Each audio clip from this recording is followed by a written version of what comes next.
दोस्तों नमस्कार। दोस्तों, आज 12 जून है, थर्सडे का दिन है और स्टार्ट करते हैं करंट अफेयर्स आज की। लेकिन स्टार्ट करने से पहले फिर से मेरा निवेदन आपसे कि जो लोग नए हैं या फिर जिन्होंने अभी तक चैनल सब्सक्राइब नहीं किया है, चैनल सब्सक्राइब कर लें, बेल आइकन दबा दें ताकि जो भी नया वीडियो अपलोड हो उसकी जानकारी आपको त्वरित मिल जाए। पूरा वीडियो देखिएगा, बीच में स्किप मत कीजिएगा। निश्चित बात है कि अगर आप स्किप करेंगे तो इम्पोर्टेंट कोई भी करंट अफेयर हो वो छूट सकता है। उसका इम्पोर्टेंट पॉइंट अगर मैं बताऊँगा तो बताते समय हो सकता है वो पॉइंट जो है एग्ज़ाम में पूछा जाए और आप उसको स्किप करने से जो है छोड़ सकते हैं, जो कि इम्पोर्टेंट है। तो स्टार्ट करते हैं। एक्सियोम स्पेस AX मिशन स्थगित हो गया है। 11 जून 2025 को ये लॉन्च होने वाला था और ये स्थगित कर दिया गया है क्योंकि फॉल्कन 9 जो रॉकेट है जिसके द्वारा ये जाएगा एक्सियोम स्पेस मिशन AX4, तो उसमें लिक्विड ऑक्सीजन जो है वो लीकेज कर गई है और लिक्विड ऑक्सीजन के लीकेज करने के कारण पोस्ट स्टैटिक फायर बूस्टर निरीक्षण के दौरान ये पाया गया है। स्पेस एक्स ने स्थगन की पुष्टि भी कर दी है और कहा है कि लिक्विड ऑक्सीजन लीक करने की मरम्मत के लिए अतिरिक्त समय की आवश्यकता है। मरम्मत के बाद और रेंज की उपलब्धता पर निर्भर करते हुए एक नया लॉन्च डेट प्रदान किया जाएगा। मतलब अभी लॉन्च डेट भी फाइनल नहीं है। पहले 10 थी, फिर 11 हुई, फिर लिक्विड ऑक्सीजन जो है वो फॉल्कन 9 जो एरोस्पेस है उससे जो है लीक हो गया। इसरो ने भी स्थगन की पुष्टि की है और फॉल्कन 9 लॉन्च वाहन पर किए गए परीक्षण के बारे में जानकारी भी दी है। लॉन्च पैड पर किए गए 7 सेकंड के हॉट टेस्ट के दौरान लिक्विड ऑक्सीजन लीक को पाया गया था। अब ये AX4 मिशन है, ये भारतीय अंतरिक्ष यात्री ग्रुप कैप्टन शुभांशु शुक्ला हैं जिनका नाम अभी चर्चा में है। ये अंतर्राष्ट्रीय अंतरिक्ष स्टेशन ISS भेजने का था जो गगनयान कार्यक्रम का एक हिस्सा था और अभी हिस्सा है। और ये अब लिक्विड ऑक्सीजन लीक कर गई है तो कब ये फॉल्कन 9 रॉकेट जो है ये छोड़ा जाएगा और एक्सियोम स्पेस जो है ये मिशन जो है ये कब सफल होगा, ठीक है, इसकी अभी कोई भी जानकारी नहीं है। नेक्स्ट है 15 जुलाई से ऑनलाइन तत्काल टिकट बुकिंग के लिए आधार प्रमाणीकरण अनिवार्य कर दिया है रेलवे ने। यानी कहने का मतलब है कि आधार सीडिंग होनी चाहिए खाते से आधार जो है, जो भी बैंक खाता है उसे लिंक होना चाहिए, तभी आप तत्काल बुकिंग कर पाएंगे।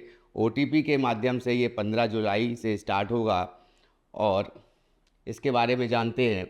1 जुलाई से केवल वह उपयोगकर्ता ही IRCTC वेबसाइट और ऐप के माध्यम से ऑनलाइन तत्काल टिकट बुक कर सकेंगे जिन्होंने अपने खाते को आधार से सत्यापित किया है। 15 जुलाई से ऑनलाइन तत्काल बुकिंग के लिए आधार आधारित OTP सत्यापन अनिवार्य होगा। यानी अब उसके बाद जो है OTP अनिवार्य होगा और कंप्यूटराइज्ड पैसेंजर रिजर्वेशन सिस्टम जो है काउंटरों और अधिकृत एजेंट, वेरीफाइड एजेंट जो हैं उनके माध्यम से ही टिकट बुक किया जाएगा, तत्काल का किया जाएगा और ये OTP सत्यापन आवश्यक होगा उसके लिए। क्रिटिकल विंडो जो है वो खोलने के दौरान बल्क बुकिंग को रोकने के लिए ऐसा किया गया है। भारतीय रेलवे के अधिकृत टिकट एजेंटों को पहले 30 मिनट के भीतर तत्काल टिकट बुक करने की अनुमति नहीं होगी। यानी AC की अगर आप बुकिंग करते हैं, AC चेयर कार या फिर AC इकोनॉमिक क्लास या फिर AC 3 टियर, 2 टियर, 1 टियर, ठीक है, फर्स्ट AC, तो उनके सभी के लिए जो है ये प्रतिबंध लगा दिया गया है 10 से 10:30 बजे सवेरे। और गैर AC जो नॉन AC है स्लीपर क्लास के लिए ये 11 से 11:30 बजे तक का ये टाइम पीरियड जो है इसको रोक दिया गया है एजेंट्स के लिए। ये केवल जो है कस्टमर्स के लिए डायरेक्टली अवेलेबल रहेगा तत्काल टिकट में। और रेलवे मंत्रालय ने कहा है कि ये बदलाव तत्काल बुकिंग में पारदर्शिता, ट्रांसपेरेंसी को बढ़ाने के लिए और योजना का लाभ वास्तविक उपयोगकर्ताओं तक पहुंचाने के लिए लागू किए जा रहे हैं। तो वास्तविक उपयोगकर्ता जो हैं उनको इसका लाभ मिले, इसके लिए ये रेलवे मंत्रालय ने कहा है और ये प्रणाली जो है इसको लॉन्च किया है। अब आते हैं भारत और अमेरिका के बीच जो व्यापार समझौता है उस पर। तो एल्युमिनियम और स्टील, ये दो चीज़ों पर जो है 50% टैरिफ का एग्जीक्यूटिव ऑर्डर डोनाल्ड ट्रंप ने पास किया था 4 जून को, और उसके बाद जो है ये 25% इम्पोर्ट ड्यूटी लगाई भी जाने लगी। तो उसको लेकर ये न्यूज़ है कि सितंबर से नवंबर 2025 के बीच में ये पूरा होने की संभावना है, ये व्यापार समझौता, और उसमें ये टैरिफ जो है उसको ख़त्म किया जाएगा, ऐसा माना जा रहा है। तो भारतीय वाणिज्य मंत्री हैं पीयूष गोयल, कॉमर्स मिनिस्टर, उनकी अगुवाई में एक भारतीय टीम पिछले महीने अमेरिका गई थी, और उसके बाद अमेरिका का एक डेलीगेशन, प्रतिनिधिमंडल 1 सप्ताह तक भारत के दौरे पर रहा था। 10 जून को समाप्त हुआ सप्ताह, 10 जून तक ये दौरे पर रहा वहाँ का प्रतिनिधिमंडल।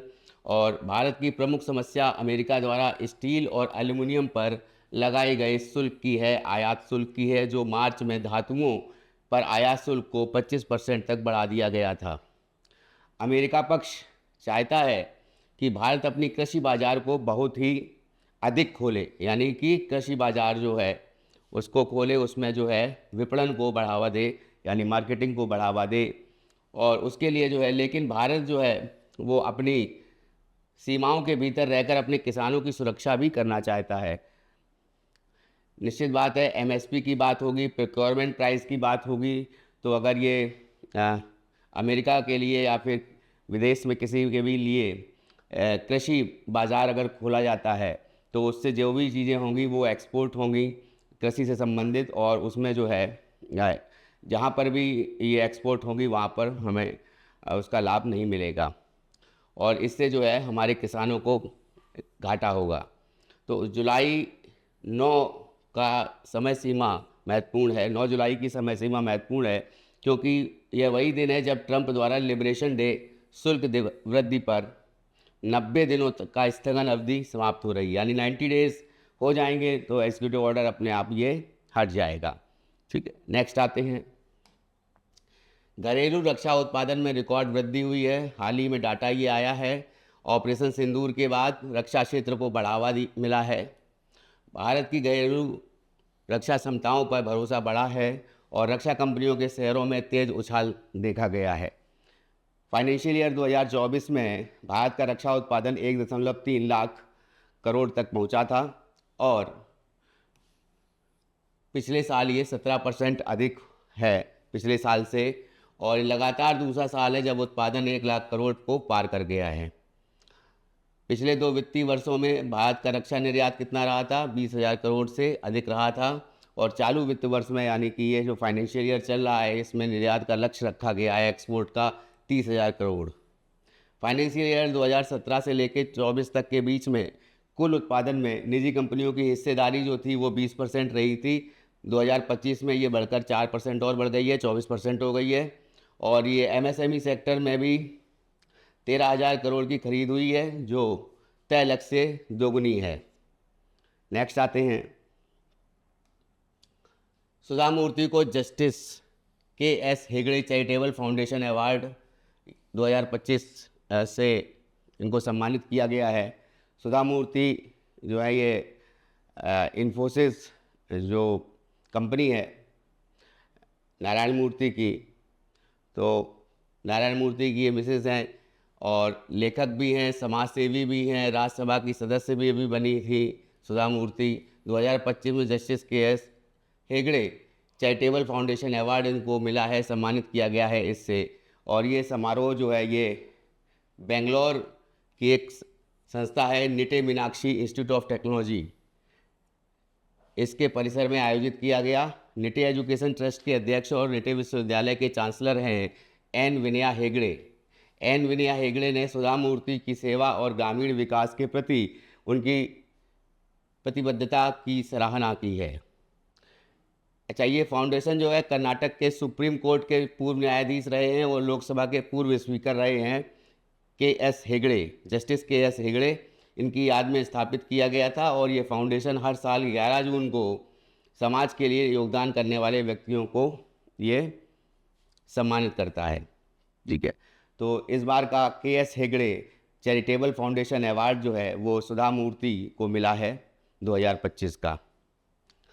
नेक्स्ट आते हैं, रशिया जो है वो ईरान में 8 परमाणु ऊर्जा संयंत्र बनाएगा, मतलब 8 न्यूक्लियर पावर प्लांट जो है वो लगाने जा रहा है ईरान में रशिया। तो मोहम्मद इस्लाम जो हैं वो ईरान के परमाणु ऊर्जा संगठन AEOI के अध्यक्ष द्वारा ये बताया गया है, पुष्टि की गई है इसके चेयरमैन के द्वारा। रिएक्टरों की संख्या कितनी है? 8 परमाणु ऊर्जा संयंत्र हैं। दक्षिणी ईरान के बुसहर प्रांत में ये 4 रिएक्टर बनाए जाएंगे। उसके बाद जो है इसके अलावा बुसहर परमाणु ऊर्जा संयंत्र की इकाई 2 और 3 वर्तमान में ईरानी कंपनियों द्वारा निर्माणाधीन है, यानी अभी जो है ये कंस्ट्रक्शन चल रहा है। भागीदार कौन कौन है? रूस, संभवतः राज्य परमाणु एजेंसी रोसाटोम, इसकी जो एजेंसी है रशिया की, उसके माध्यम से ये 8 परमाणु ऊर्जा संयंत्र जो है रशिया बनाएगा ईरान में। समय रेखा के लिए बात करें तो प्रारंभिक बुसहर संयंत्र रूस द्वारा 2011 में पूरा किया गया था। और इसका राजनीतिक लक्ष्य की बात करें तो ईरान का लक्ष्य अपनी परमाणु ऊर्जा उत्पादन को 3 गुना करना है। यानी यहाँ पे निश्चित बात है कि अमेरिका और ईरान के जो रिश्ते हैं उसमें भी कहीं ना कहीं परिवर्तन आएगा। भारत का सामाजिक सुरक्षा कवरेज 64.3% तक बढ़ा है। विश्व स्तर पर सेकंड पोजीशन पर आ गया है इंडिया। ILO की ये रिपोर्ट है, इंटरनेशनल लेबर ऑर्गेनाइजेशन, ये UN की संस्था है। 1919 में इसकी स्थापना हुई थी और इसका हेडक्वार्टर जो है ILO का जेनेवा है। भारत की सामाजिक सुरक्षा कवरेज 2015 में 19% से बढ़कर के 2025 में 64.3% हो गई है। बहुत इंपॉर्टेंट है, याद रखिएगा फिगर, 64.3% हो गई है, जो पिछले दशक में 45% की बढ़ोतरी को दर्शाता है। ILO स्टैट के अनुसार अब भारत में 94 करोड़ लोग कम से कम एक सामाजिक सुरक्षा लाभ के तहत कवर हो गए हैं और इस दृष्टि से भारत दुनिया में दूसरे स्थान पर है। ILO के महानिदेशक हैं गिलबर्ट F. हाउनबो ने प्रधानमंत्री नरेंद्र मोदी के नेतृत्व में भारत की गरीबों और श्रमिक वर्ग के लिए की गई कल्याणकारी नीतियों की सराहना भी की है। तो ये इम्पोर्टेंट यहाँ पे है, 64.3% ये जो है ये बढ़ गया है 19% से बढ़कर के 2025 में जो सामाजिक सुरक्षा कवरेज है। नेक्स्ट आते हैं, सेबी ने 1 अक्टूबर से बाजार मध्यस्थों के लिए UPI भुगतान प्रणाली अनिवार्य कर दी है। अब सेबी जो है भारतीय प्रतिभूति और विनिमय बोर्ड माफ़ कीजिएगा, भारतीय प्रतिभूति और विनिमय बोर्ड सेबी ये संस्था है, नियामक संस्था है, जो शेयर बाजार की नियामक संस्था कही जाती है और सभी पंजीकृत मध्यस्थों के लिए एक नई UPI भुगतान प्रणाली लागू करने का निर्णय किया है इसने, जो निवेशकों से फंड इकट्ठा करते हैं। यह प्रणाली 1 अक्टूबर 2025 से प्रभावी होगी और इसका उद्देश्य वित्तीय लेन देन की सुरक्षा और पारदर्शिता को बढ़ाना है, सिक्योरिटी एंड ट्रांसपेरेंसी को बढ़ाना है, फाइनेंशियल ट्रांजैक्शंस की। यह कदम बढ़ते हुए धोखाधड़ी के मामलों में कमी आएगी, निश्चित बात है, तो उसको देखते हुए ये कदम उठाया गया है और उसमें अवैध इकाइयाँ जो हैं असली मध्यस्थों के रूप में धारण करती हैं, जो अवैध इकाइयाँ वो मध्यस्थ नहीं बन पाएंगी।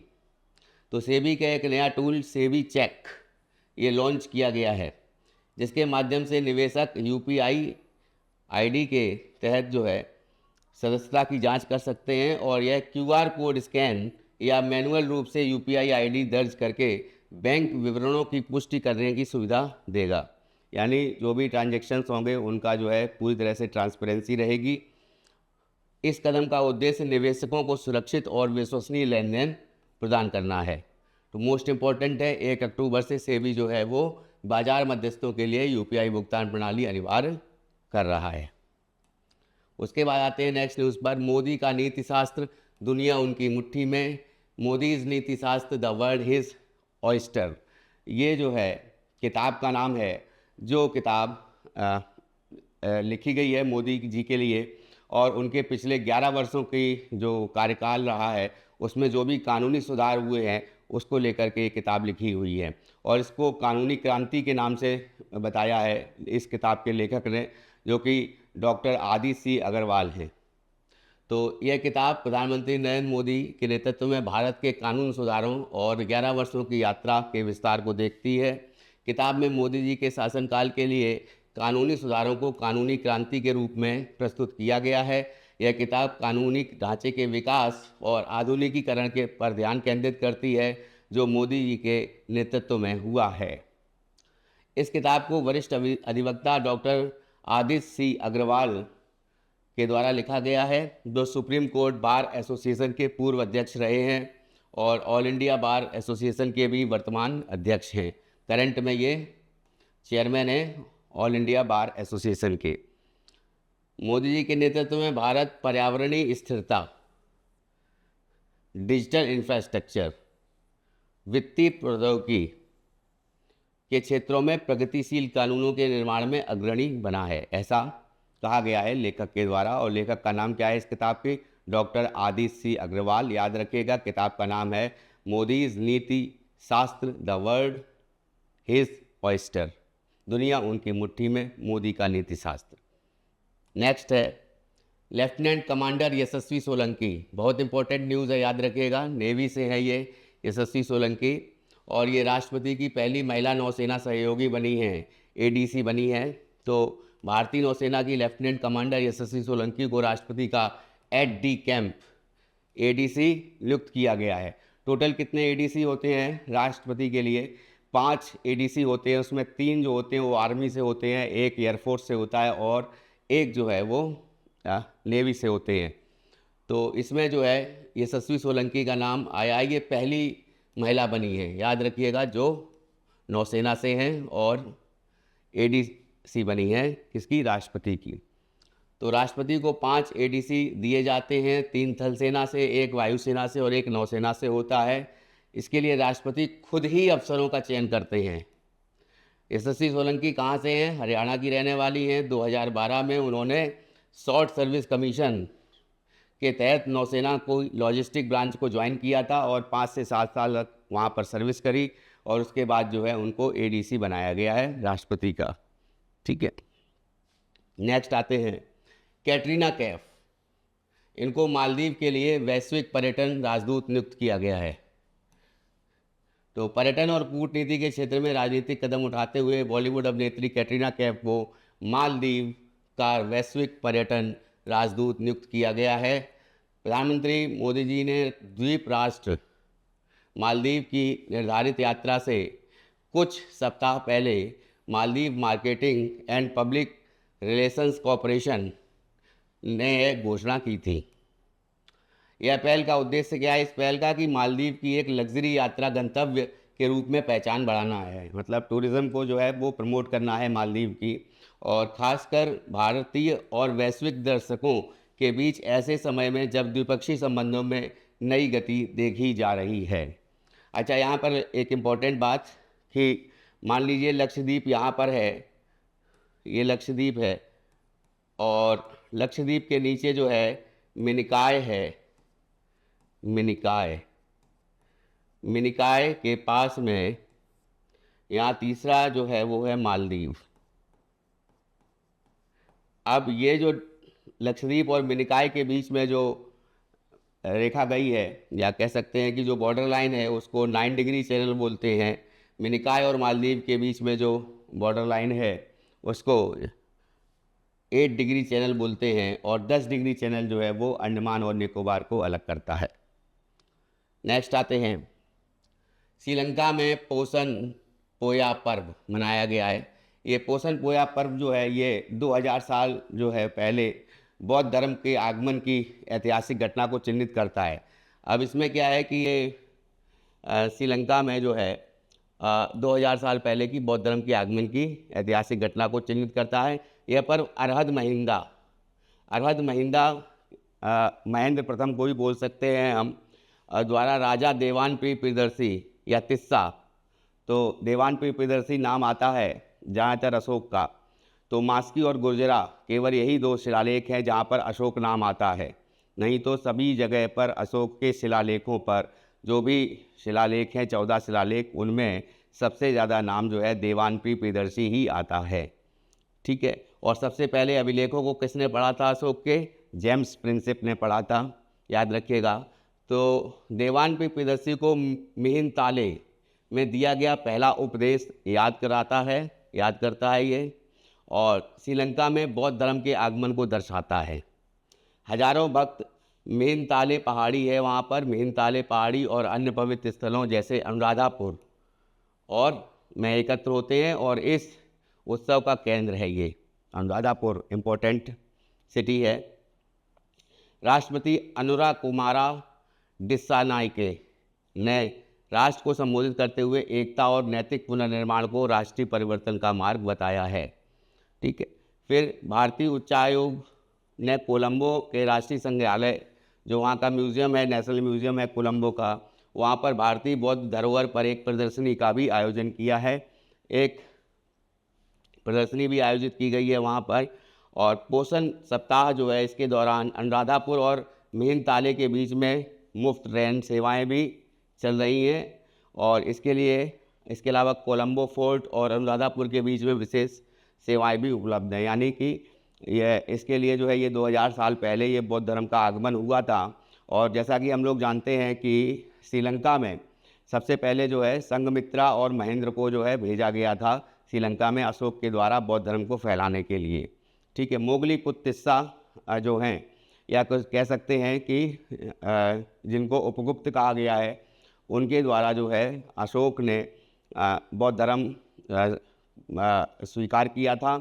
और जब इन्होंने बौद्ध धर्म की दीक्षा ली मोगली पुत्र तिस्सा से, और उसके बाद जो है एक ही युद्ध इन्होंने लड़ा, कलिंगा का युद्ध, जो 13वें शिलालेख में जिसका वर्णन मिलता है, और उसके बाद ही इन्होंने जो है बौद्ध धर्म को जो है अपनाया था।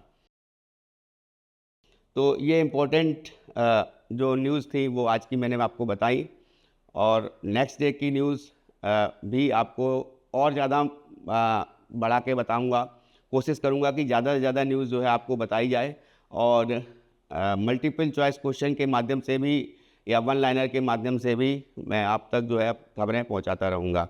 इसके साथ साथ जो हमारी इंडियन पॉलिटी की सीरीज़ चल रही है, उसका भी वीडियो आप लोग आने वाले समय में जो है दोनों वीडियोस जो हैं वो पर डे के हिसाब से डाले जाएंगे। ठीक है, तो इस वीडियो क्लास को यहीं पे विराम देते हैं। बहुत बहुत धन्यवाद। Thank you.